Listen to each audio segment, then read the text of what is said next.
de greve amanhã às 10. Com relação à reunião de hoje, estava presente uma equipe grande do governo, cerca de 9, 10 pessoas, mas basicamente liderados do ponto de vista do planejamento pelo Sérgio Mendonça e do ponto de vista da educação pelo professor Jesualdo, secretário de Educação Superior. Então, ambos iniciaram. Isso, Marcela. Então, ambos iniciaram a reunião, fazendo a exposição. Quem iniciou foi o Sérgio Mendonça, colocando a situação de que eles estavam recolocando a proposta deles, que é de 21,3% até 2019, a mudança nos benefícios e a cláusula que mencionada anteriormente. Então, até aí, nada de novo apresentado. Porque nós temos a expectativa, já que era uma reunião de pauta específica, que fosse colocado então detalhamento da nossa pauta. Ele colocou que então passaria do ponto de vista da discussão específica para o professor Jesualdo, mas que a possibilidade do governo fazer discussões conosco no nível da pauta específica deveriam prever um impacto financeiro da ordem de zero ou muito próximo de zero, para poder ter, dentro da margem orçamentária do governo, uma situação que fosse possível de incluir no processo negocial. Então, o professor Jesualdo, tomando a palavra, ele pegou que, basicamente, ele reapresentou o que ele já havia nos colocado anteriormente, que era as respostas com relação ao artigo 30, a questão da contagem de carga horária de graduação, especialização, mestrado, doutorado, para poder contar como incentivo de capacitação, a perspectiva de aplicar mesmo percentuais de insalubridade e periculosidade para os trabalhadores cedidos à LCR que já mantinham antes, e a perspectiva também de reabrir o prazo para reingresso de quem ainda está no PUCS poder ingressar então no processo etário. Eram aquelas posições mais iniciais que estavam colocadas antes. Com relação à questão da questão do plano de capacitação, ele coloca que esse plano estaria disposto a abrir então no segundo semestre o início do casamento das entidades para poder formar os editais. Dizem que em princípio está mantido o mesmo número de vagas que estava previsto lá em 2014, não teria redução nesse quantitativo, e que com relação à questão das 30 horas, eles estariam, não haviam ainda feito aquele compromisso que tinham colocado anteriormente, de encaminhar aquela carta às universidades, dizendo que não há nenhuma correlação entre a quantidade de vagas e a implantação das 30 horas, que não haviam feito ainda, porque tomaram ciência de uma portaria do Ministério da Saúde, no 260 de 2014, que então seria possível tentar ver uma redação de uma portaria que pudesse ser um pouco mais incisivo no que tange a forma como era possível adaptar as 30 horas ao funcionamento das universidades. E, portanto, precisaria de um tempo para podermos apresentar essa formatação. Então, nesses pontos, com relação à questão da democratização, da questão das reitoras, ainda coloca que é necessário um diálogo com a Andinfa, um diálogo com o ANDES, um diálogo com o conjunto da comunidade universitária, e a partir daí sim, posteriormente ao 28 de julho, que é quando vai ter a nova eleição na direção da Andifes, estariam discutindo uma agenda de discussões com relação a essa temática. Então isso meio que abriu a intervenção do governo para conosco, do ponto de vista do que estavam dispostos a colocar nessa reunião. Como é que nós tratamos dessa discussão?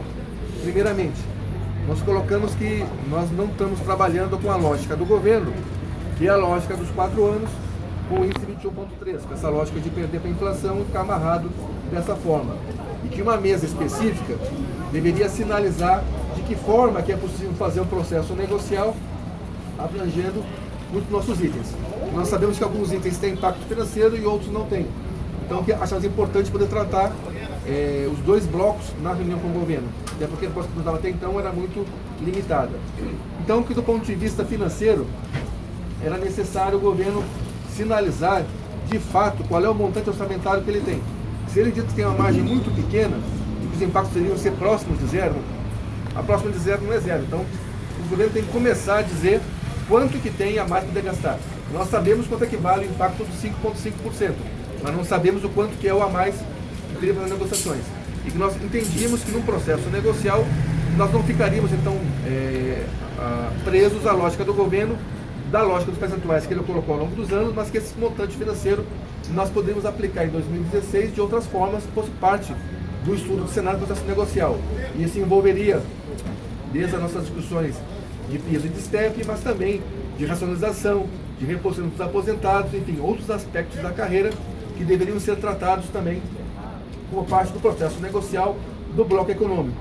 Mas que para isso o governo tinha que sinalizar que montantes financeiros era possível e que prazo nós teríamos possível de montar para que os grupos técnicos pudessem debater os números e poder então debater a forma da aplicação dos recursos. Então nós colocamos já de antemão que não tinha acordo em deixar de fora os aposentados e que era então importante também avançar no restante da pauta. Itens importantes para nós, a questão das 30 horas, porque isso é algo que não tem impacto financeiro, mas que permite às instituições, inclusive, ter uma melhor gestão das instituições, uma melhor forma de atendimento à população e, inclusive, da qualidade de vida dos servidores, reduzir os índices de adoecimento do trabalho e outras medidas. E se o governo sinalizava que era possível avançar em itens não econômicos, esse era um item muito significativo para nós. Bem como o processo de democratização das instituições, que também não é uma questão de impacto econômico e que não faz sentido o governo ter uma lógica para a direção das universidades e ter uma lógica distinta para a direção dos institutos. Para uma tem que ser uma regra de eleição, para outra tem que ser outra regra. Então não dá para ser... Por que as universidades têm que ser menos democráticas do que os institutos? Então que não tinha que sustentar nesse processo. Mas que, da nossa parte, nós tínhamos preocupação, porque as respostas que estão sendo apresentadas na mesa até o momento eram respostas que colocavam muito uma perspectiva de agenda de discussão. E que nós vivenciamos isso no passado. Nós vivenciamos tanto do ponto de vista de fechar acordos que perdiam para a inflação e que o governo dizia que não ia rever essas perdas, que não ia aceitar as perdas do passado, e também nós tivemos experiência de montar muitos grupos de trabalho, tanto em 2012 que não tiveram efetividade, depois em 2014 o governo disse que ia retomar a discussão e também não retomou, enfim. Então que por várias vezes o governo nos disse que o compromisso com relação à agenda era apenas cumprir a reunião, não produzir alguma coisa na reunião. Então isso nos deixou um pouco escaldados, certo? De fechar acordos apenas de agenda, mas tinha que ter, de fato, sinalizações mais concretas, tanto na questão da democratização, como também na questão do debate da concepção de carreira nas universidades. Fruto disso, eles partiram para um fechamento que foi da seguinte forma: eles consideram que é possível estabelecer um diálogo de pauta específica. Vamos tentar fazer um estudo disso no próximo período. Eles vão tentar fazer na maior brevidade possível as reuniões entre o MEC e Planejamento para poder avaliar como melhorar a proposta na nossa pauta específica. Nós pedimos que a próxima reunião seja já na semana que vem para ter essa resposta. Eles colocaram que não sabem se é possível na semana que vem, mas daí no máximo em 2 semanas seria essa reunião. Mas na semana que vem, até quarta-feira, eles estão nos encaminhando oficialmente por escrito tudo que foi apresentado na reunião de hoje aqui no Planejamento. Também que eles estão dispostos a fazer um debate da palavra do secretário Sérgio Mendonça até o estressamento máximo possível com relação às 30 horas. E pareceu que esse é um ponto que talvez dê para poder ter alguns avanços, e nós propusemos inclusive uma política de fazer oficinas paralelas às reuniões de negociação com o governo, para ver de que fato é possível colocar uma portaria que preveja as 30 horas no âmbito das universidades. Dentro do marco do decreto, enfim, mas que aqui é uma disputa com a CGU, com a AGU, enfim, de que forma que se dá a interpretação do decreto. Nós sabemos que, às vezes, algumas pessoas são mais realistas que o rei, no sentido de cortar o direito dos trabalhadores. Então, esse ponto avançou dessa forma. Tem muita resistência por parte do planejamento em medidas que gerem impacto financeiro, como mexer no STEP. Mas nós entendemos que isso é parte do processo negocial. Vai depender muito da nossa capacidade de articulação, mobilização e ações da greve, para que tenha de fato avanço nesses pontos. Sabemos que a resistência do governo é grande, pelo ajuste fiscal que estão fazendo, mas nós fizemos várias vezes que não se pode tratar igual aos desiguais. Não dá para a categoria que tem o pior piso salarial do serviço público ser tratado com a política salarial igual ao restante que vive uma situação melhor que a nossa. Então é necessário ter uma flexibilidade no impacto financeiro na nossa carreira para poder corrigir algumas distorções. Então, com essa perspectiva, da parte dos aposentados, também para que não fique dúvida de interpretação, o secretário coloca que o governo tem a posição com relação aos aposentados de não prever aumentos reais, prever apenas não haver perdas em relação aos demais aumentos que estão sendo feitos. O que significa isso em termos de cenário?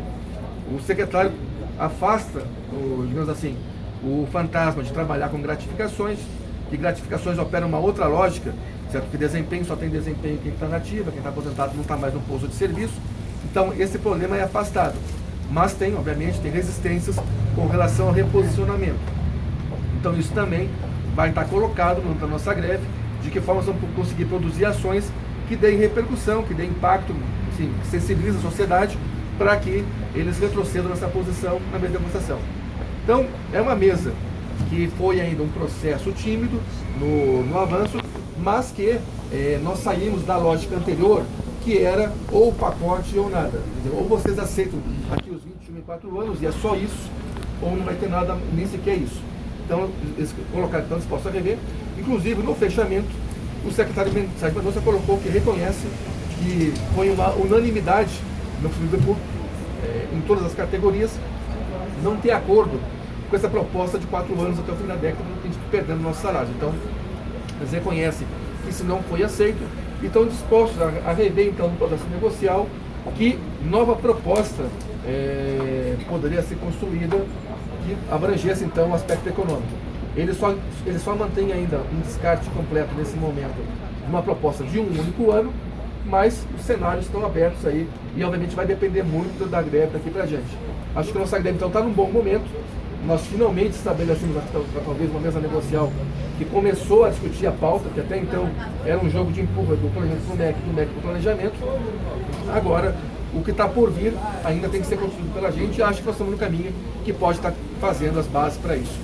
Também os outros convidados estão aqui na reunião comigo, podendo complementar com a companheira Leia. Unirmos na casa a direção que veio para a reunião, mais a representação da base, discutindo qual estratégia nós adotaríamos na mesa. Porque ele tentou, no início da reunião, colocar uma lógica de trabalhar em cima da questão da mesa geral, dos 4 anos e com o índice de 21. Nós abandonamos essa lógica e fomos trabalhar em cima da nossa pauta setorial. O que eu acho importante, que durante toda a fala do Gesualdo, ele foi respondendo item por item com encaminhamentos concretos, que vai vir no documento. Eu quero citar um dos pontos que o Rogério colocou, a questão do artigo 18. Nós propusemos uma redação de mudança do artigo 18 da Lei 11.091, que abre possibilidade de, a curto e médio prazo, encaminhar nossa proposta de racionalização de cargos e também de aprimoramento da carreira. Porque do jeito que está a lei hoje, no artigo 18, a Comissão Nacional de Supervisão da Carreira, ela está engessada. Então, na medida que ele falou que ele concorda com a redação proposta pela Fazubra, isso abre possibilidade da comissão ter um papel mais protagonista na discussão do aprimoramento da carreira, que não tinha até então. Dependia só de negociação em greve. Ele falou que concorda com a redação que nós apresentamos. Um outro item importante também é que quando nós questionamos qual que era o montante de recursos disponibilizados para a gente fazer alguns ensaios, colocando a nossa tabela, ele falou, não vou apresentar ainda, porque o processo de negociação ainda não se encerrou. Então, daquela questão que o movimento que o governo tem de ampliar o recurso é mínimo, mas esse mínimo ainda não está descartado. Né? Porque senão ele falaria, olha, vocês têm ano que vem, nós até perguntamos, olha, os 5,5% a gente sabe quanto que é. Aí ele falou, mas nem esse nós vamos colocar em números aqui, porque a negociação ainda não terminou. Então há essa possibilidade da gente continuar fazendo aquelas brincadeiras que a gente faz, trabalhando com STEP, ou outras coisas do gênero na tabela, que ele falou que isso não está descartado. E por fim, o que eu achei importante mesmo, e que eu quero destacar aqui, além de todos os itens da pauta que a gente avançou, democratização, que ele colocou, que ele concorda com a posição da Fazubra, que a forma de escolha dos reitores tem que ser no âmbito da universidade, acabar com a lista tríplice, mandar só o nome de quem é eleito, isso não é uma reivindicação antiga nossa, a questão dos outros elementos que o Rogério colocou aqui, mas que, na minha opinião, fecha tudo, é a possibilidade, na minha opinião, concreta que o governo colocou de avanço numa questão interna da Fazubra, com relação à jornada contínua. Porque a jornada contínua hoje, a gente sabe que representa um ganho indireto. não só na qualidade de vida do trabalhador, mas também na qualidade do serviço que a gente presta à sociedade. E isso deixou bem aberta a portaria do Ministério da Saúde, para quem não conhece, ela normatiza o sistema e orientou os hospitais federais da forma de implementar o decreto 1590. Que cada reitoria tem uma interpretação, inclusive a MD, que foi lembrado lá que tinha 30 horas acabou, então a gente ficava refém de posição do governo e da CGU. Na medida que o MEC, em conjunto com o planejamento, soltar uma portaria normatizando e interpretando essa legislação, nós vamos ter condições concretas de implantar a jornada contínua nas universidades. Então eu acho que foi um avanço, embora um avanço tímido, mas um avanço significativo, porque a nossa pauta setorial ela foi respondida em mais de 80% positivamente. E o último ponto que ele falou, que era da mesa geral, quando ele disse com relação aos 4 anos, na minha opinião, com o meu CPF próprio, o que eu compreendi é quando nós questionamos várias vezes, e o 4 anos? Ele falou, qual que é a proposta de vocês? Nós falamos 1. Aí ele falou, olha, eu já tenho a leitura de que todas as entidades estão contrárias aos 4 anos. Então ele falou que o governo já incorporou essa posição das entidades e não fechou, que é o 4 ou nada.